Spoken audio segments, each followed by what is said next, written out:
பல மாதங்கள் திட்டமிட்டு இந்த மாநாடு நடைபெற்றது. இப்போ பார்த்தீங்கன்னா மாநிலம் முழுவதும் இருக்கக்கூடிய இந்து அமைப்புகள் இவங்க எல்லாரையும் தொடர்பு கொண்டு கோஆர்டினேட் பண்ணி அந்த மாநாட்டை நடத்தியிருக்காங்க.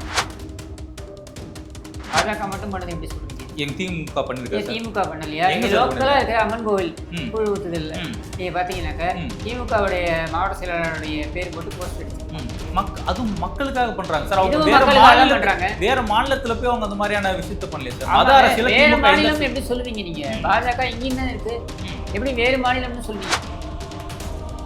காங்கிரஸை ஒழிப்பதற்காக வந்தது திமுக. காங்கிரஸ் யாரோட இருக்காங்க?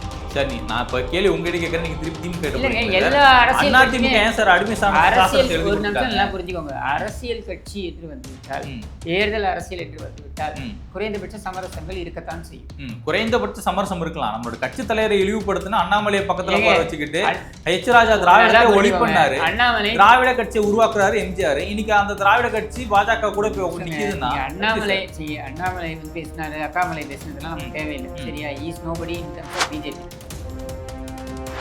அவருடைய தலைமை வந்து கேள்விக்குரியதா. தலைவருக்கான மாண்பை இழந்துட்டாரோ? என்ன மாண்பை இழந்துட்டாரு? அவரோட பேச்சை அவரால் வாக்கை காப்பாற்ற முடியல. அப்படி எந்த தலைவர் வாக்கை காப்பாத்திருக்கிறார்? தேர்தல் அரசியலை பொறுத்திருக்கோம் அம்மையார் ஜெயலலிதா அவர்கள் காப்பாத்துறாங்க. அவங்க இருந்த வரைக்கும் பாஜக கூட்டணி வச்சு வைக்கவே இல்லை. மோடியா லேடியான்னு கேட்டாங்க. அந்த கட்சி இப்ப எடப்பாடிக்கு இருக்காங்க. அப்ப அதிமுக RSS சேர்த்துக்கிறாங்க. அதிமுக RSS சேர்த்து RSSக்கும் நேற்றுக்கு நடந்த முருக விழாக்கும் என்ன சம்பந்தம்? இல்ல, இது நேற்றுக்கு நடந்த முருக விழா இல்லை சார். இன்னைக்கு வந்து RSS உடைய 100ஆண்டு விழாவில் SP தவறான தகவலை பதிவு பண்றீங்க. ஸ்பெக்ட்ரம் தமிழர்களுக்கு வணக்கம். நான் உங்களுக்கு பார்த்து பேசிட்டு இருக்கேன். நேற்று மதுரையில் முருகன் மாநாடு நடந்தது. அதுவும் இந்து முன்னணியுடைய தலைமையில் பாஜக கலந்துக்கிட்டாங்க, அதிமுக கலந்துக்கிட்டாங்க. முக்கியமாக பவன் கல்யாண் வந்து கலந்துக்கிட்டாரு. இது சம்மந்தமாக சேகர் பாபு இன்னைக்கு ஒரு ப்ரெஸ் மீட்டில் சில வார்த்தைகள் பதிவு பண்ணியிருக்காரு. அது என்ன ஏது அப்படின்னு கேட்டு தெரிஞ்சுக்கிறதுக்காக அரசியல் விமர்சகர் கிஷோர் கேசயம் அவர்கள் நம்ம கூட இருந்திருக்காங்க. சார் வணக்கம். வணக்கம். முருகன் மாநாடு ஃபர்ஸ்ட் உங்கள் ஒப்பீனியன் என்னங்க சார்? நேற்று எப்படி நடந்தது மாநாடு? பிரம்மாண்டமாக நடத்தப்பட்டிருக்கு. இந்து முன்னணியை பொறுத்திருக்கு நீங்கள் பார்த்தீங்கன்னா இந்த மாதிரி ஆர்கனைசிங் கெப்பாசிட்டி வந்து அவங்களுக்கு வந்து இருக்குது. அது மட்டும் இல்லாமல் இது பல மாதங்கள் திட்டமிட்டு இந்த மாநாடு நடைபெற்றிருக்கு. இதற்கு பார்த்தீங்கன்னா மாநிலம் முழுவதும் இருக்கக்கூடிய இந்து அமைப்புகள் இவங்க எல்லாரையும் தொடர்பு கொண்டு கோஆர்டினேட் பண்ணி அந்த மாநாட்டை நடத்தியிருக்காங்க. சமீபத்தில் நம்முடைய மதுரைக்கு வருகை தந்த திரு அமித்ஷா அவர் வந்து எல்லோருக்கும் ஒரு கோரிக்கையும் விடுத்தார். அதாவது இந்த மாநாட்டை வந்து வெற்றிகரமாக நீங்கள் நடத்தணும் அப்படின்னு. ஸோ அதனால் அவங்க கட்சியை சார்ந்தவர்களும் அமித்ஷா அவருடைய கட்சியை சார்ந்தவர்களும் அதில் வெகுவாக கலந்துருப்பாங்க. அது மட்டும் இல்லாமல் இது வந்து ஒரு மாநாடுன்றது பார்த்திங்கன்னா ஒரு 2-3 நாட்கள் விழா மாதிரி நடந்தது. ஏன்னா அது அறுபடை வீடுகளுடைய ஆற்றுப்படை, அது அறுபடை கிடையாது, ஆற்றுப்படை, முருகாற்றுப்படையில் இடம்பெறக்கூடிய ஸ்தலங்கள் அப்படின்னு வரும்பொழுது இந்த ஆற்றுப்படையுடைய வீடுகள் எல்லாத்தையும் கொண்டு வந்து அங்கே அமைத்ததுனால அதையெல்லாம் ஒரே முகமாக பார்ப்பதற்கு மக்கள் வந்து கூட்டமாக வந்தபடி இருந்தாங்க. மதுரையில் பார்த்திங்கனாக்கா சித்திரை திருவிழா நான் சொல்கிறது இந்த அழகர் ஆற்றுல இறங்குற அந்த வைபவமாக இருக்கட்டும், அல்லது மீனாட்சி திருக்கல்யாணம் அந்த உற்சவமாக இருக்கட்டும், இந்த மாதிரியான பெரிய பெரிய விழாக்கள்லாம் நடக்கும்பொழுது கூட்டம் வந்து தானாக மொத்த தென் மாவட்டங்கள்லேருந்து திரண்டு வருவாங்க. மதுரை வந்து நீங்கள் அது தூங்கா நகரம், அதில் பார்த்தீங்கன்னா ஒரு பெரிய அளவில் ஒரு மக்களுடைய எண்ணிக்கையில் அங்கே விழாக்கள் நடக்கும். அதனால் இது ஒன்றும் பெரிய ஆச்சரியம் கிடையாது. ஆனால் என்னென்னா ஒரு மதத்தை தொடர்ந்து தவறாக பேசிக்கொண்டிருப்பவர்கள் அதை வந்து ஏதோ ஒரு போக்கு பகுத்தறிவுன்ற பேரில் நாங்கள் வந்து இந்த மாதிரி ஒரு மதத்தை தொடர்ந்து தவறாக பேசுவோம் அப்படின்னு இருக்காங்க இல்லையா? இவங்களுக்கு எதிராக ஒரு கோபத்தையும் மக்கள் மத்தியில் இருப்பதை நம்மளால் பார்க்க முடியுது. அதோடைய வெளிப்பாடும் தான் அந்த மாதிரியான ஒரு கூட்டத்தில் வந்து நாங்கள் எல்லோரும் கந்த சஷ்டியை படிப்போம் அப்படின்னு சொல்கிறது. அது அதனுடைய வெளிப்பாடு தான். ஆனால் தொடர்ந்து எங்களுடைய நம்பிக்கைகளை நீங்கள் கொச்சைப்படுத்துகிறீங்க. அதை வந்து நீங்கள் வந்து மலேரியா டெங்குன்னெலாம் நீங்கள் பேசுகிறீங்க அப்படின்னும் பொழுது அதுக்கான ஒரு அவுட்புட் இருக்கும்ல, உங்களுக்கு எதிர்வினை இருக்கும்ல, அது இப்படியா வருது. நீங்கள் வேறு மதமாக இருந்தால் வேறு மாதிரி எதிர்வினை இருந்திருக்கலாம். ஆனால் இங்கே மக்கள் அமைதியாக வந்து அந்த கூட்டத்தில் கலந்துக்கிட்டு அந்த கந்த சஷ்டியை படித்து உலக நன்மைக்காக தானே படிச்சுட்டு போனாங்க, அவ்வளவுதான். இதில் என்ன உங்களுக்கு பிரச்சனை வந்துட முடியும்?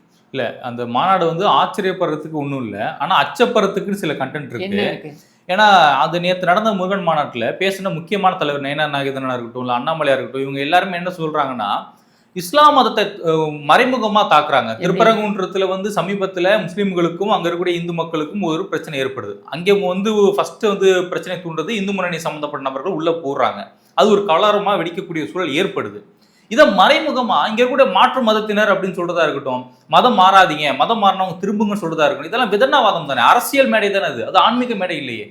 மதம் மாறுவதுன்றது அரசியல் கிடையாது, அது நம்பிக்கை சார்ந்தது. ஆமா, ஆனா மதம் மாறினவங்க இதுக்காக தான் மாறினாங்கன்னு கொச்சப்படுத்துறது வந்து அரசியல் தானே. அது இதுக்காக தான் மாறினாங்கன்னு அவங்க சொன்ன மாதிரி எனக்கு தெரியல. நான் பார்த்த வரைக்கும் நயனா நாகேந்திரன் அவர்கள் அது குறித்தெல்லாம் பேசல. பட் இந்து முன்னணி ஏற்கனவே பார்த்தீங்கன்னாக்கா இந்த மதம் மாறியவர்கள் அவர்களை மீண்டும் தாய் மதத்திற்கு அழைத்து வருதல் அப்படின்றது ஒரு ப்ரோக்ராமாகவே அவங்க எடுத்து பண்ணிக்கிட்டு இருக்காங்க. சரியா? இப்போ மதம் மாறுதல் அப்படின்றது ஒரு வாஸ்ட் சப்ஜெக்ட். கட்டாய மத மாற்றம் என்பது சட்டப்படி குற்றம் என்று வகுக்கப்பட்டிருக்கு. ஏன் அது வகுக்கப்பட்டது? ஒரு செயல் குற்றச்செயலாக நடைபெறுகிறது அப்படின்றதுனால தான் ஒரு சட்டத்தை கொண்டு வந்து தடுக்கிறாங்க. ஆமாம். அப்போது கட்டாய மத மாற்றம் இருந்திருக்கிறது. அதே மாதிரி பணம் கொடுத்து மதம் மாற்றம் செய்வது இதெல்லாம் இருந்திருக்கிறது. அப்போது இதெல்லாம் இருப்பதனால்தான் அதற்கு எதிராக ஒரு சட்டத்தை கொண்டு வராங்க. சரியா? அப்போது அந்த விவகாரத்தில் அப்படியே மூடி மறைக்க முடியாது. இப்போ ஒரு விரும்பி ஒரு மதத்தை இருக்கிறாருன்னு வைங்க, அது அவங்களுடைய தனிப்பட்ட இஷ்டம், அதுக்குள்ளே நம்ம எதுவும் பேச முடியாது. ஆனால் ஒரு கோரிக்கையாக நீங்கள் மீண்டும் தாய் மதம் திரும்புங்கள் அப்படின்னு வைக்கிறாங்க அப்படின்னா அது இந்து முன்னணி ஏற்கனவே வைத்துக் கொண்டிருக்கின்ற கோரிக்கை தான். புதுசாக எதுவும் அந்த மேடையில் வந்து யாரும் பேசல சார். இப்போ ஒருத்தவங்க பணம் கொடுத்து மதம் மாற்றுறாங்க, உணவு கொடுத்து மதம் மாற்றுறாங்க, கல்வி கொடுத்து மதம் மாற்றுறாங்கன்ற டாபிக் ரொம்ப நாள் சொல்லிட்டு இருக்கீங்க. ஆனால் இதே இந்து மதத்தில் இருக்கக்கூடிய பிரச்சனைகளை அட்ரஸ் பண்ணால் மட்டும் அது அந்த மதம் சார்ந்த விஷயம். ஏன்னா அமீர் சொல்கிறாரு இங்கே வந்து இந்து மதத்தில் சில பிரச்சனைகள் இருக்குன்னு அவருக்கு தொடர்ந்து சொல்லிட்டு இருக்காரு. உடனே இங்கே பேரரசு என்ன பண்ணுறாரு, டக்குன்னு உள்ள வந்து நீங்கள் உங்கள் மதத்து வேலையை மட்டும் பேசுங்க, எங்கள் மதத்துக்குள்ள இன்வால்வ் ஆகாதுன்றீங்க. அப்போ இந்து மதத்துக்குள்ள இருக்கக்கூடிய அந்த ஏற்றத்தாழ்வை யார் தான் பேசுறது? இல்லை, யார் வேண்டுமானாலும் எதை பற்றி வேண்டுமானாலும் பேசலாம். ஆனால் அமீர் போன்றவர்கள் பேசும்பொழுது என்ன ஆயிடுதுன்னா, உன்னுடைய மதத்தில் இருக்கக்கூடிய விஷயங்கள் நீ பாருங்க. இப்போ சிறுக்கு ஒழிப்பு மாநாடுன்னு நடத்துகிறாங்க, அமீர் குரல் கொடுத்தாரா? இந்த சிறுக்கு ஒழிப்பு மாநாட்டில் என்ன சொல்கிறாங்க? கபருமுட்டிகள்னு திட்டுறாங்க. எது? தர்காவுக்கு செல்லக்கூடியவர்களை கண்ணியப்படுத்துதல் அப்படின்ற வகையில் தான் போகிறாங்க. வணங்குதல்ன்ற வகையில் அவங்க போகலைன்னு சொன்னாலும் கூட இவங்க வந்து அதை வந்து எப்படி மாற்றி பேசுகிறாங்க. இவங்க எல்லாம் வந்து இஸ்லாமியர்களே கிடையாது அப்படின்றாங்க. அடுத்து என்ன சொல்கிறாங்க? அதையெல்லாம் நாங்கள் அடித்து உடைப்போம், தரைமட்டமாக்குவோம் அப்படின்ட்டு. இதுக்கெல்லாம் எதிர்த்து அமீர் குரல் கொடுத்துருக்காரா? சரி, நீங்கள் ஒரு மாநாடு ஒரு ஒரு ஒரு மதம் சார்ந்த ஒரு நம்பிக்கை சார்ந்த மதம் சார்ந்த என்பதை நம்பிக்கை சார்ந்த ஒரு மாநாடு நடக்குதுன்னா உடனே அது வந்து மற்ற மதங்களுக்கெல்லாம் ஒரு அச்சுறுத்தலை ஏற்படுத்தும் எப்படி நீங்கள் சொல்வீங்க? சார், இப்போ சேகர்பாபு அவர்களோட தலைமையில் ஒரு முருகன் மாநாடு நடத்துகிறாங்க. அங்கே இருக்கக்கூடிய மாற்று மதம் சார்ந்த தலைவர்கள் வந்து கலந்துக்கிறாங்க. அது வந்து சமத்துவத்தை ஏற்படுத்துகிற மாதிரி இருக்குது. ஆனால் நேற்று திட்டமிட்டு பாஜக அரசியல் செய்வதற்காக, இப்போ பாஜக வந்து வடநாடுகளில் ராமரை முன்னிறுத்துறாங்க, அங்கே முருகனை வழிபடலை. கரெக்டு தானே? முருகனை முன்னிறுத்தி அவங்க மாநாடு நடத்தலை. தமிழ்நாடுன்னு வரும்போது இவங்க முருகனை தூக்கிட்டு வராங்கன்னா தமிழ் கடவுள் முருகனை உள்வாங்கிட்டு இங்கே அரசியல் பண்ணுறதான நோக்கம். ஏன் நீங்கள் அவ்வளோ முருகன் மேலே அக்கறை இருக்குது அப்படின்னா பாஜக என்ன பண்ணுறோம்னா வட மாநிலத்தில் முருகரெல்லாம் முன்னிலைப்படுத்தணும். அங்கே ராமர், இங்கே வந்தால் முருகர், கேரளாவுக்கு போனால் ஐயப்பர், திருப்பதி போனால் அவர் ஏழுமலையான்னு சொல்லி ஒவ்வொரு மாநிலத்துக்கு உட்பட்ட கடவுளை வந்து இவங்க அரசியல் பண்றாங்கல்ல, இது அரசியல் தானே? இது எல்லாருமே அந்த அரசியல் பண்ணதான் பண்றாங்க. பாஜக மட்டும் பண்ணது எப்படி சொல்றீங்க? எங்க திமுக பண்ணிருக்காங்க. திமுக பண்ணலையா? லோக்கலா இருக்கிற அம்மன் கோவில் கூழ் ஊத்துதல் நீங்க பாத்தீங்கன்னாக்க திமுகவுடைய மாவட்ட செயலாளருடைய பேர் போட்டு போஸ்ட் அடிச்சிருப்பாங்க. அது மக்களுக்காக பண்றாங்க சார். அவங்க வேற மாநிலத்துல போய் அவங்க அந்த மாதிரியான விஷயத்த பண்ணலையே சார். மத அரசியல் வேற மாநிலம் எப்படி சொல்லுவீங்க நீங்க? பாஜக இங்கேயும் தான் இருக்கு, எப்படி வேறு மாநிலம்னு சொல்வீங்க? ஒண்ணு. ரெண்டாவது, இது இந்து முன்னணி இங்க பல ஆண்டுகளாக இருக்கு. இந்து முன்னணி இந்த மாநாட்டை முன்னெடுக்குது. இந்து முன்னணி இது போன்ற பல மாநாடுகளை பல இடங்களில் நடத்தி இருக்கு. கலவரமும் நடத்திருக்காங்க. அது எல்லாரும் தான் நடத்திருக்காங்க. என் தீகா நடத்தலையா? எல்லாருனாலையும் அந்த குற்றச்சாட்டை வைக்கலாம். அதனால அது பொதுப்படையா அந்த நடக்கக்கூடாதுன்னு சொல்லுவீங்க. நீதிமன்றம் எப்படி அனுமதித்தது? மக்களுக்காக அப்படின்ற ஒரு விஷயம் இருக்குல்ல சார். மக்களுக்காக இந்து முன்னணி என்ன சார் செயல்பாடு பண்ணிருக்காங்க? நிறைய. அதே தீகா பண்ணிருக்காங்களா சார் மக்களுக்காக? தீகா என்ன பண்ணிருக்காங்கன்றதை நீங்க தனியா பட்டியலிடுங்க. இந்து முன்னணி என்ன பண்ணிருக்காங்கன்றதை நான் சொல்றேன். எனக்கு வந்து இந்து முன்னணியில உடன்பாடு இருக்கு, உடன்பாடு இல்லைன்றெல்லாம் கலைஞ்சிருவோம். அதெல்லாம் கடந்து இந்து முன்னணி நிறைய குழந்தைகளை படிக்க வச்சிருக்காங்க. நிறைய முகாம்கள், மருத்துவ குழந்தைகளை மட்டும் படிக்க வச்சிருக்காங்க. அப்படிதானே? ஏங்க, அவங்க யாரையெல்லாம் படிக்க வைக்கலாங்க. அது நீங்க எப்படி சொல்லுவீங்க கூடாதுன்னு? அதாவது ஒரு மதம் தேவாலயத்துக்கு போனீங்கன்னா இப்ப யாருக்காவது பண்றாங்க செய்யறாங்க, இல்ல கிறிஸ்துவ முன்னேற்ற சங்கங்கள் இருக்கு, கிறிஸ்தவர்களுக்கு மட்டும் தான் பண்றாங்க, பேரே இந்து முன்னணி தானே, அது எல்லாத்தையும் எதிர்க்கிறோம் தானே சார். நம்ம தமிழ்நாட்டுல சமத்துவம்ன்ற ஒரு விஷயம் வேணுமா வேணாம்? சமத்துவம்ன்றது அரசாங்கத்தின் அளவுல இருக்கணும், சரியா? இது ஒரு தனி நிறுவனம், அதுல ஒரு தனி இயக்கம், அந்த இயக்கத்துடைய நோக்கமே அதுதான். ரெட்டியார் முன்னேற்ற சங்கம்னு இருக்கு, சாதி சங்கம். அங்கே நாங்கள் அமைச்சரே உட்காந்து சொல்றாரு, என்ன சொல்றாரு, ரெட்டியார்லாம் வந்தீங்கன்னா முதல் நான் முக்கியத்துவம் கொடுப்பேன் அப்படின்றார். இது ஒரு அமைச்சராக அவர் பேசுறதுனால தான் பிரச்சனை. இதுவே ரெட்டியார் சமூகத்தில் இருக்கக்கூடிய ஒரு தலைவர் சொல்றாருன்னு வைங்க, ஒரு ஏதோ அமைச்சர் கிடையாது, எம்எல்ஏ கிடையாது, எம்பி கிடையாது, அவர் சொல்றாரு நம்ம சாதியை நம்ம முன்னேற்றணும், கொண்டு போகணும்னு. எப்படி தப்பு சொல்வீங்க? எப்படி தப்பு சொல்வீங்க? சரி, அதுக்காக இது நம்ம நியாயப்படுத்துறது சரியா இருக்கும்? இதை நியாயப்படுத்த வேண்டிய அவசியமே இல்லையே.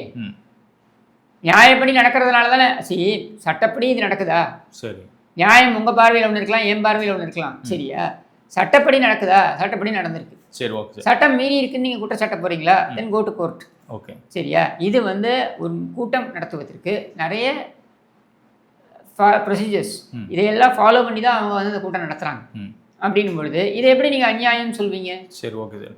இந்து முன்னணி தேர்தல் களம்னு வந்துட்டா அவங்க அதிமுகவுக்கு ஆதரவு நிலைப்பாடு எடுப்பாங்களா, இல்லை பாஜகவுக்கு ஆதரவு நிலைப்பாடு எடுப்பாங்களா சார்? இது வரைக்கும் நடந்த எந்த தேர்தலையுமே இந்து முன்னணி யாருக்கு ஆதரவு தெரிவிச்சு? அந்த தேர்தலை பொறுத்து கடந்த நாடாளுமன்ற தேர்தலில் இவங்க பாஜக ஆதரவு தெரிவித்தாங்க. சட்டமன்ற தேர்தல் வரும்போது பாஜக நிலைப்பாடில் தான் இந்து முன்னணி இருந்தாங்க. இப்போ பாஜகவுடைய தலைவர்கள் நயனார் நாகேந்திரன் உட்காந்துட்டு இருக்காரு, அண்ணாமலை உட்காந்துட்டு இருக்காரு, குறிப்பாக எச் ராஜா உட்காந்துட்டு இருக்காரு. நயனாரை கூட விட்டுருங்க, அண்ணாமலையும் எச் ராஜா 2 பேருமே திராவிடம் இந்த தமிழ்நாட்டில் இருக்காது, திராவிடத்தை கண்டிப்பாக அழித்து ஒழிப்போம் அப்படின்னு சவால் விட்டாங்க. குறிப்பாக அண்ணாமலை அவர்கள் ஒரு படி மேலேயே போயிட்டு இங்கே மறைந்த முதலமைச்சர் எல்லாரையுமே இழிவுபடுத்தினார். எம்ஜிஆரை டார்கெட் பண்ணார், அண்ணாவை டார்கெட் பண்ணார், கருணாநிதியை டார்கெட் பண்ணார், அம்மையார் ஜெயலலிதா அவர்கள் டார்கெட் பண்ணாங்க, எல்லாருமே டார்கெட் பண்ணார்.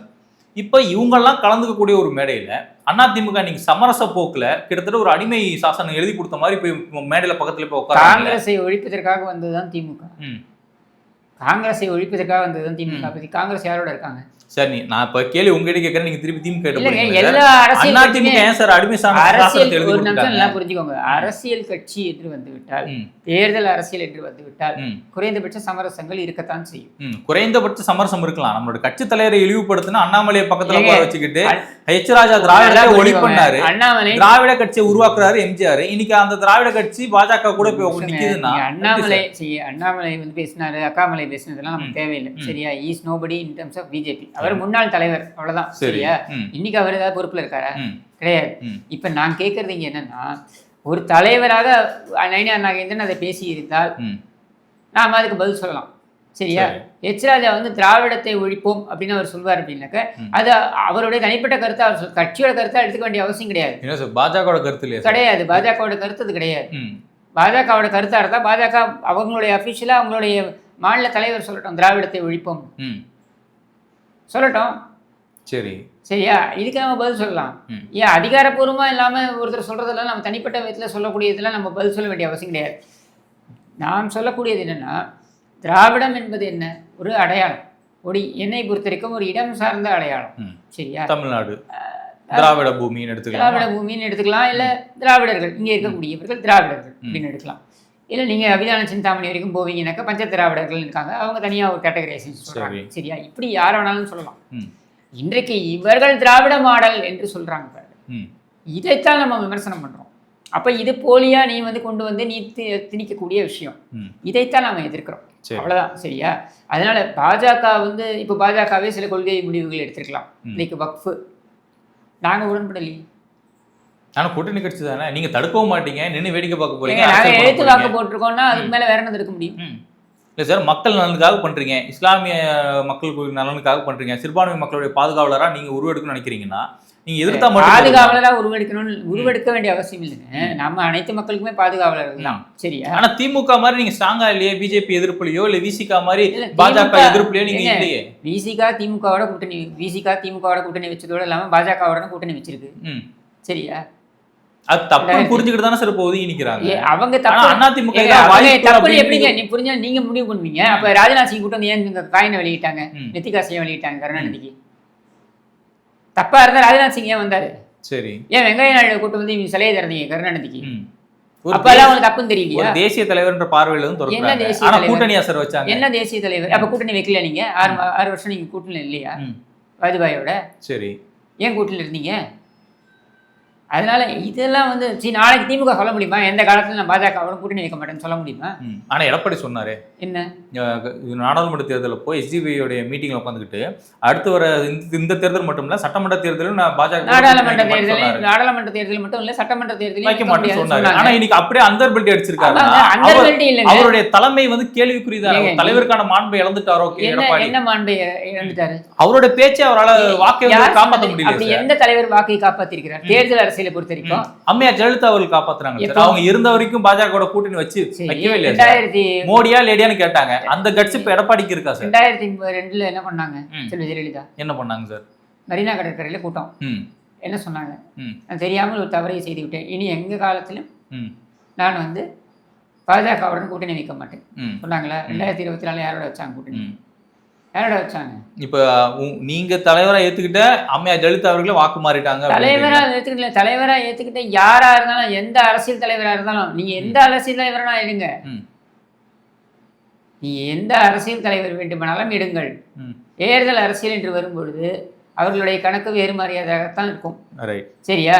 அதுல நீங்க நான் இந்த கொள்கையில தான் நான் இப்படித்தான் நிற்பேன்னு சொல்லக்கூடிய ஒரு தலைவரை நீங்க காமிங்க. சரி, ஓகே. முழுசா மொத்த இதுல, அதாவது ஸ்டாலின் எடுத்துக்கலாம் சார். என்ன இதுவரை அவர் முதலமைச்சர் ஆயிட்டாரு, கட்சி தலைவரான இந்த சூழல்ல வரைக்கும் அவர் பாஜக கூடயோ இல்ல பாசிச சக்திகள் கூட அவர் கூட்டணி. சரி, நாளைக்கு தோத்து போறாரு தேர்தல்ல, காங்கிரஸ் பிரிஞ்சு வருது, காங்கிரஸ் வேற ஒரு கூட்டணி வைக்குது, இவர் பாஜக கூட்டணி வைக்க மாட்டாரு, உத்தரவாதத்தை நீங்க கொடுக்க முடியுமா சார்? அது நடக்க போறது சார், நடக்குமாங்கிறது கேள்விதான். ஆனா இவர் தலைவரா இருக்கும் போதே அவர் பண்ணலையே சார். அப்ப ஸ்டாலின் வந்து அப்ப திமுக இல்லையா பாஜகவோட கூட்டணி வச்ச போது? ஸ்டாலின் வேற ஒரு கட்சி தலைவரா இல்ல. ஏன் கட்சி தலைவரா கட்சி விட்டு வெளில வந்துட்டாரா? பாசிச சக்திகளோட என்னுடைய தந்தை விருப்பம் இல்லாம கூட இருந்திருக்கலாம். அப்ப விருப்பம் இல்லாம அதனாலதான் ஸ்டாலின் அவர்கள் எந்த இடத்துலயும் கருணாநிதியோட ஆட்சியை நான் கொடுக்குறேன்னு சொல்லவே இல்லை அவரு. அப்ப அவருக்கே கருணாநிதி பிடிக்கலன்னா அது ஏன் பிரச்சனை கிடையாது. சரியா? அப்ப ராஜ்நாத் சிங் வரதான் எனக்கு வேணாம்னு சொல்ல வேண்டியதுனே, பாசிச சக்திகள் வர வேண்டாம்னு சொல்ல வேண்டியதுனே. ஏன் சோனியா காந்தி இருந்தாருந்தா கொடுக்க மாட்டாங்களா? ஸ்டாம்ப் வெளில வராதா? ஸ்டாம்ப் ஒட்டாதா? ராஜ்நாத் சிங் வந்தாதான் ஒட்டுமா? ஒரு சில நேரங்கள்ல மத்திய அரசோட இணக்கமா போறது வேற, ஒரு கட்சியோட இணக்கமா போறது வேற. பாஜக கிட்ட அடிமை சாசனத்தை ஒரு நிமிஷம், கருணாநிதியோட ஸ்டாம்புக்கும் மத்திய அரசாங்கத்தோட இணக்கமா போறதுக்கும் என்ன சம்பந்தம்? ஸ்டாம்பு மத்திய அரசாங்கம் வெளியிடுறாங்க ஒரு மரியாதை நிமித்தமா. அவர் வந்து இப்ப சேகர் பாபு இன்னைக்கு பிரஸ் மீட் சொல்லியிருக்காரு, மறைந்தும் வாழ்ந்து கொண்டு இருக்கக்கூடிய கருணாநிதி அப்படின்னு. சேகர் பாபு வாழ்ந்துட்டு இருக்கலாம். ஆமா, சேகர் பாபு மாதிரி பேட்டை ரவுடிகளை பார்க்கும்போது மறைந்தும் வாழ்ந்து கொண்டிருக்கிறார் கருணாநிதினு தெரிய வருது. இல்ல நான் மறுக்கல. ஆனா நான் கேள்வி என்ன கேட்கறேன் என்ன, ராஜ்நாத் சிங் தான் திறக்கணும்னு எதுவும் இல்லையே. மத்திய அரசாங்கம் வெளியிட்டாங்க ஸ்டாம்பு, இவன் சோனியா காந்தி திறக்கலாம் வெளியிடலாமே, ஏன் முடியல? உங்களால கூப்பிட முடியல. சரி, வெங்கையா நாயுடு ஏன் கூப்பிட்டீங்க? கருணாநிதி சிலையை சோனியா காந்தி திறக்காதா? ஏன் நீங்க வெங்கையா நாயுடு கூப்பிட்டீங்க? சரி, பவன் கல்யாணம் எதுக்கு சார் பாஜக இந்து முன்னணிலாம் கூட்டிட்டு வந்தாங்க மேடைக்கு? அவருக்கு இன்வைட் கொடுத்தாங்க, அவர் வராரு. அவர் பாஜக குறித்து அவர் பேசின வசனங்கள், இந்து அமைப்புகள் குறித்து அவர் பேசின வார்த்தைகள்லாம் இருக்குதானே சார்? இருக்கட்டும். அப்ப அந்த அளவுக்கு கிட்டத்தட்ட அரசியல் வந்துட்டா நம்மளுடைய கொள்கை இதெல்லாம் விட்டுட்டு யாரா இருந்தாலும் கூட்டணி வச்சுப்போம் அப்படின்னு உங்க நிலைப்பாட்டை மாத்திக்கிட்டீங்கன்னாக்க அந்த நிலைப்பாட்டை ஏத்துக்கிட்டு உங்களை ஏத்துக்க வேண்டியதுதான். அந்த நிலைப்பாட்டை தான் திமுக ஏத்துக்கிட்டாங்க. நாங்க இனிமேல் பாசிஸ்ட் சக்திகளோட பாஜகவோட நான் கூட்டணி வைக்க மாட்டோம். திமுக இப்படி பேசி ஏற்கனவே அந்தர்பல்ட்டி அடிச்ச கதை நிறைய இருக்கு. காங்கிரஸோடவும் பாஜகவோடவும் மாறி மாறி மதச்சார்பற்ற அந்த கூட்டணிக்கான அல்லது மதச்சார்பற்ற ஒரு அமைப்பிற்கான நாங்கள் வந்து இந்த கையெழுத்து போராட்டம் நடத்த போகிறோம், கையெழுத்து இயக்கம் துவங்க போகிறோம் அப்படின்னு சொல்லி 48 நாள்ல கையெழுத்து இயக்கம் ஆரம்பிச்சு 45வது நாள் போய் வாஜ்பாய் அரசாங்கத்துக்கு ஆதரவு கொடுத்தாரு. ஏன் கொடுத்தாரு? நேருவின் மகளைவா நிலையான ஆட்சியை தான் சொன்னீங்க. அதுக்கு முன்னாடி மாதவிடைய ரத்தம்னு சொல்லிட்டு நேருவின் மகளைவா நிலையான ஆட்சியை தான் சொல்லலையா? மக்களுடைய நலனுக்காக இருக்குங்களா சார்? எந்த மக்களோட நலன்? எந்த மக்கள்? கருணாநிதியோட மக்களுடைய நலனுக்காக இருக்கும். வேற என்ன இருக்கும்? அப்ப அதே மக்களோட நலன் இவங்களும் சொல்றாங்க, ஏத்துட்டு போங்க. ஆனா ஒரு சாராரா போறாங்க. சரி, ஓகே சார். இப்ப அது என்ன ஒரு சாரார் எனக்கு புரியல. அது ஒரு சாரார்னா இப்ப IUML என்ன, இந்தியன் யூனியன் முஸ்லீம் லீக் என்ன சார்? சிறுபான்மை மக்கள் ஒடுக்கப்படுறாங்க, அவங்களுக்கான பாதுகாப்பா அவங்களுக்கு வந்து உறுதுணையா ஒரு சாராரா போறாங்க. ஒரு சாராரா போறாங்க தான். சிறுபான்மை மக்களுக்கு எல்லாரும் தானே பாதுகாப்பா இருக்க போறாங்க. பிஜேபி இருக்க எல்லா கட்சியிலையும் தான் முஸ்லிம்ஸ் இருக்காங்க. சரியா? எல்லா கட்சியிலும் இஸ்லாமியர்கள் ஆமா இருக்காங்க. சார். ஆனா அப்படிங்கும் பொழுது இஸ்லாமியரை மட்டும் குறிவைத்து தாக்குறதுக்காக பாஜக இருக்கு. கரெக்ட் தானே சார்? அப்படி நீங்க நினைக்கிறீங்க, நான் அப்படி நினைக்கலையே. இன்ஃபேக்ட் நான் சொல்றேன், கடந்த மன்மோகன் சிங் அரசாங்கத்தோட அதிகமாக இஸ்லாமியர்களுக்கு பெனிஃபிட் ஆயிருக்கு பாஜக அரசாங்கத்தில் தான், மோடி அரசாங்கத்தில் தான். இதுக்கான ஸ்டாட்டிஸ்டிக்ஸை என்னால் கொடுக்க முடியும். அது தனியாக ஒரு செஷன் வைக்க தனியாகவே நான் கொடுக்குறேன். சரி, ஓகே சார். நேற்று வந்து நீங்கள் ஒரு ட்வீட் போட்டிருக்கீங்க, மாநில தலைவராக இருக்கும் பொழுது மாதா தேவாலயத்திற்குள் பிரார்த்தனை செய்ய தன்னை அனுமதிக்க வேண்டும் என்று தகராறு செய்த ஸ்டண்ட் அடிப்பான் அப்படின்னு ஒரு பதிவு போட்டு கீழே வந்து பதவியிலிருந்து விரட்டப்பட்ட பின்பு யூடியூபராக சுற்றும் பொழுது யாரும் மதம் மாறக்கூடாது என்று இந்து மதத்திற்கு எல்லாரும் திரும்ப வேண்டும் என்று உருட்டுவான் அப்படின்னு சொல்லி ஒரு போட்டிருக்கீங்க. யாரை மென்ஷன் பண்ணிருக்கீங்க? அண்ணாமலை தான் சொல்றேன். ஏன், என்ன ரீசன்? என்ன உங்களுக்கு தனிப்பட்ட வன்மம் இல்லை, இது நடந்தது தானே. இதுல ஏதாவது நடக்காதது இருக்கா? மாதா கோவில போய் பாத்தீங்களா இல்லையா? அந்த வீடியோ பாத்தீங்களா? மாதா கோவில் போய் உள்ள விடணும், நான் போவேன், நான் போய் நான் ஏன் பிரார்த்தனை பண்ணக்கூடாதா அப்படின்னு கேட்டது தானே யாரு? கரெக்டு தானே சார்? ஏன் அவர் போகக்கூடாதா? அப்போ இன்னைக்கு வந்து என்னத்துக்கு மாற்று மதத்தில் போனவங்க எல்லாம் திரும்பி வாங்கினேன்னு சொல்றேன். நீங்க மதம் மாறி போகக்கூடாதுன்னு. அப்ப இது அரசியல் தானே? எது? அண்ணாமலை நேற்று பேசுனது அரசியல் தானே, ஒத்துக்கிறீங்க தானே? ஆன்மீகம் பேசல, அரசியல் இல்ல. நீ பேசுறது அரசியலா இருந்தா பரவாயில்ல, நீ பேசுறது அரசியல் இல்ல, நீ பேசுனது முன்னுக்கு பின் முரண். அதான் சார், முன்னுக்கு முரணா அரசியல் தான் பேசியிருக்காரு. இல்ல, அரசியல் கிடையாது. அங்க யாரும் அரசியல் பேசலையே. நீ பேசியது ஒரு நம்பிக்கை சார்ந்தது. அவன் மதம் மாறக்கூடாதுன்னு சொல்றதுக்கு நீ யார்? நீ மதம் மாறக்கூடாதுன்னு சொல்ல போற அப்படின்னா அப்ப நீ இந்து முன்னணியுடைய மொத்த கருத்தையும் உள்வாங்கிக்க. நான் இந்து முன்னணி என்னென்ன சொல்கிறதோ அதையெல்லாம் நான் ஏத்துக்கிறேன்னு சொல்லு. உன்னால சொல்ல முடியுமா? ஏன் பாஜகவாலே சொல்ல முடியாது? அதனால தானே பாஜக தனியா இந்து முன்னணி தனியா இருக்கு. ஏன் வந்து இந்து முன்னணி தேர்தல் அரசியல் இல்ல? சொல்லுங்க. ஏன் பாஜக தனியா, இந்து முன்னணி தனியா இருக்கு? திமுக சொல்லக்கூடிய அத்தனையும் திமுக ஏத்துக்குமா? ஏத்துக்காது. அப்புறம் இப்போ நம்ம ஏன் சொல்கிறோம், அன்பில் மகேஷா இருக்கட்டும் இல்லை மற்ற அமைச்சர்களாக இருக்கட்டும், நீங்கள் போய் தீகா மேடைகளை ஏன் பொன்முடிக்கு ஏன் நீங்கள் இன்னைக்கு பதவி பறிச்சிங்க? நின்றுக்கு நான் 5 படத்துக்கு நான் 10ன்னு பேசுனதுனால தானே. இது தீகாவுடைய மேடைகளில் அடிக்கடி பேசக்கூடியது தானே. ஒரு அமைச்சராக நீ பேசிய தவறுன்றதான் நம்ம சொல்கிறோம். ஒரு அமைச்சராக சைவம் வைணவம் போன்ற நம்பிக்கைகளை கொச்சைப்படுத்தி நீ பேசக்கூடாது. நீ தனிப்பட்ட நபராக பேசிக்க, இல்லை ஒரு திமுக காரனா பேசிக்க, அது எங்களுக்கு பிரச்சனை கிடையாது. ஏன்னா நீங்கள் காலங்காலமாக பேசி வருகிறீர்கள், 75 ஆண்டு காலமாக நீங்கள் பேசியிருக்கீங்க, சரியா? அதனால அது எங்களுக்கு பழகி போயிடுச்சு, அது பிரச்சனை கிடையாது. அது உங்களோட உரிமையை கூட எடுத்துக்கலாம். ஒரு அமைச்சராக வரும்பொழுது நீ மதம் சார்ந்திருக்க கூடாது இல்லையா? அப்படி பார்க்கும் பொழுது நீங்க அந்த இடத்துல வந்து உட்காந்து ஒரு மதத்தை எதிர்த்து நீங்க அல்லது மதத்தை கொச்சைப்படுத்தி அல்லது இன்னொரு மதத்தை வந்து தாழ்த்தி நீங்க பேசுறீங்க அப்படின்னா ஏற்றுக்க முடியாது. அப்படி யாரும் அங்கே பேசியதாக தெரியல. ஒரே ஒரு விஷயம் என்ன சொல்றாங்க, மதம் மாறுதல் பற்றி பேசுறாங்க. அப்பதான் என்னுடைய கேள்வி, மதம் மாறினவங்களாம் தவறானவர்களா? எல்லோருமே காசுக்காக தான் மதம் மாறினாங்களா? எல்லாருமே நீங்க பேசுற மாதிரி அதிமுக அதே மேடையில பேசிட்டு இருந்துக்கலாம். அதிமுக அங்க பேச்சாளர்களே கிடையாது. அவர்கள் அங்க வந்து சும்மா அவங்க கூப்பிட்ட மரியாதைக்கு அவங்க பங்கேற்று வந்துட்டாங்க, அவ்வளவுதான். அதிமுக மைக்க பிடிக்க என்ன பேச முடியும்? இல்ல, அதிமுகவுக்கான மாநாடும் கிடையாது, இது முருக பக்தர்களுக்கான மாநாடு.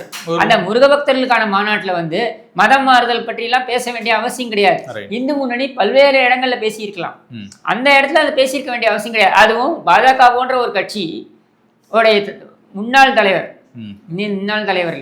தலைவராக இருக்கக்கூடியவர் இதை பேசுவதை பாஜக முதல்ல ஏற்கிறதா என்பதை பாஜக விளக்கட்டும். என்னையும் கேட்குறீங்க? சரி, ஓகே சார். கிட்டத்தட்ட 10 ஆண்டுகள் அதிமுக ஆட்சி செய்த பொழுது இங்கே RSS உடைய பேரணிக்கு அனுமதி கொடுக்கவே இல்லை எடப்பாடி பழனிசாமி அவர்கள். ஏன் சார், என்ன ரீசன் சார்? இல்லை, RSS உடைய பேரணியாக இருக்கட்டும், இல்லை RSS உடைய முன்னெடுக்கக்கூடிய அந்த நடவடிக்கைகளாக இருக்கட்டும், இதில் சட்டம் ஒழுங்கு பிரச்சனை வரும் அப்படின்ற இஷ்யூ இருந்ததுனாக்க நீதிமன்றத்தில் அவங்க போய் கேட்குறாங்க. நீதிமன்றத்தில் அரசாங்கமும் அதற்கான விளக்கத்தை கொடுக்குது, அவ்வளவுதான். ஓகே, அதாவது மக்கள் வந்து அச்சப்பட போறாங்க, மக்கள் பயப்படக்கூடாது, மக்களுடைய பாதுகாப்பு பயப்படக்கூடாது, அச்சப்பட போறாங்கன்றதை விட RSS உடைய பேரணி அப்படின்றதுல ஏதாவது சட்டம் ஒழுங்கு பிரச்சனை வரா மாதிரி இருந்ததுன்னா அப்போ அதை வந்து அரசாங்கம் தலையிட்டு அதை அனுமதிக்காமல் இருந்திருக்கலாம். அப்பவும் இந்து முன்னணி எவ்வளவோ பேரணிகள் எடுத்திருக்கு, எவ்வளவோ கூட்டங்கள் நடத்தியிருக்கு.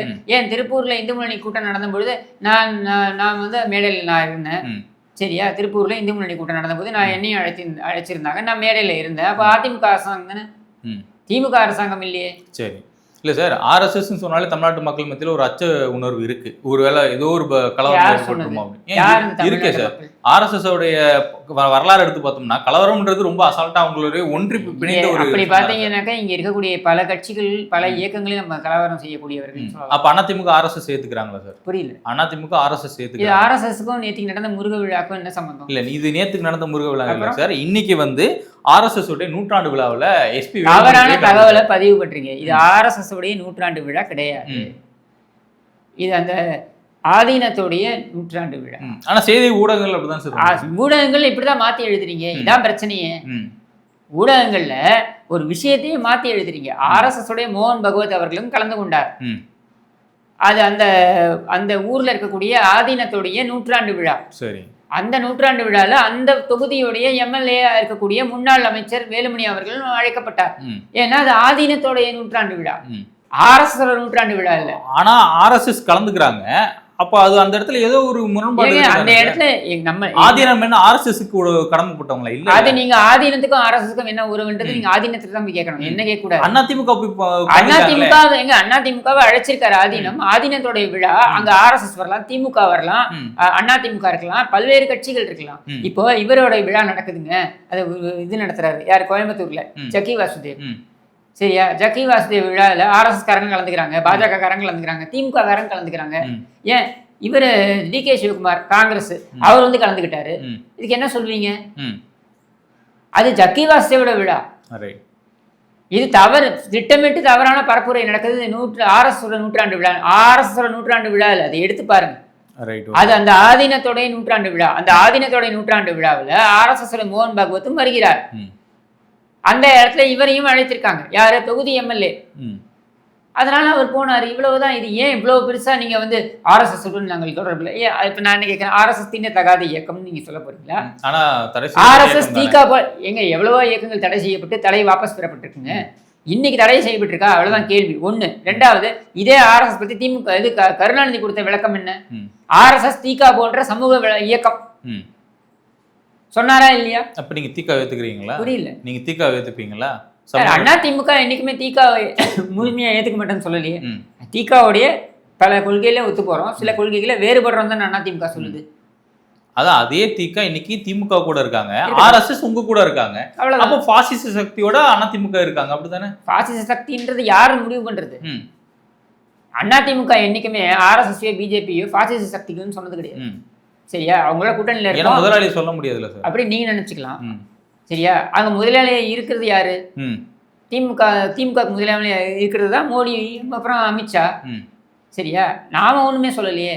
எங்களுக்கு வந்து நீங்க முதலாளியும் கிடையாது, உங்க கூட கூட்டணி வைக்கிறோம் அப்படின்னாக்கா அந்த கூட்டணிக்கு நாங்கள் நேரடியாக உங்களோட we are going along with you, அவ்வளவுதான். கூட்டணி இல்லையா? கூட்டணி இல்லை. நாங்க கூட்டணி இருந்தால் நேச சக்தி, கூட்டணி இல்லைன்னா பாசிச சக்தி, இப்படின்லாம் என்னைக்குமே அதிமுக பேசாது. செல்வி ஜெயலலிதா காலத்துலயும் அப்படிதான். நாங்கள் வந்து இவங்களோட பாஜகவோட கூட்டணி வைத்தார்கள் அதிமுக. பாஜகவோட கூட்டணி வைத்த பொழுது அதிமுக வந்து பாஜகவுக்கு கூட்டணி கட்சியா இருந்தது, கூட்டணி தர்மத்தை கடைபிடித்து இருந்தது. ஆட்சியை கவிழ்த்துட்டு வெளில வந்ததுக்கு அப்புறம் அவங்க என்ன பாசிச சக்தின்னு சொன்னாங்களா? இவங்க பாஜகவை பார்த்து இன்னும் அப்படிலாம் சொல்லலையே. ஏன் இதே மோடி, நரேந்திர மோடி அப்போ குஜராத் இவராக இருந்தார், சீஃப் மினிஸ்டராக இருந்தார், அவரை அழைச்சாங்க பதவியேற்பு விழாவுக்கு. சரியா, 2011 அவருடைய பதவியேற்பு விழாக்கு இவங்க போனாங்க, யார், செல்வி ஜெயலலிதா போனாங்க. அப்படிலாம் ஒன்றும் பாசிச சக்திகள்னு சொல்லலையே. கூட்டணி ஆட்சியில் இருக்கலாம், ஆட்சியில் இல்லாமல் போகலாம். ஆட்சியில் இருந்து நமக்கு பங்கு வேணும் அப்படின்னா, பதவி வேணும்னா உடனே அவங்களோட போய் சேர்ந்துக்கிறது, இல்லைன்னா அவங்கள பண்டார பிரதேசிகள், பாசிசம் அப்படின்லாம் பேசுறது. இந்த வேலையை செய்யக்கூடியது திமுக. அதிமுக என்னைக்கும் அப்படி கிடையாது. ரைட், ஓகே சார், பொறுத்து வந்து பார்ப்போம் சார். முருகன் மாநாட்டினால இங்கே தமிழ்நாட்டில் இந்து மக்களுக்கு எந்த அளவுக்கு நன்மை பயக்க போகுது, பாஜகவுக்கு எந்த அளவுக்கு நன்மை பயக்க போகுது. அதிமுக நேற்று எடப்பாடி பழனிசாமி அவர்கள் கையில் வேல் வந்து போய் சேர்ந்துருக்கு, அதனுடைய நோக்கம் என்ன எல்லாத்தையும் பொறுத்து பார்ப்போம் சார். ரொம்ப நன்றி சார்.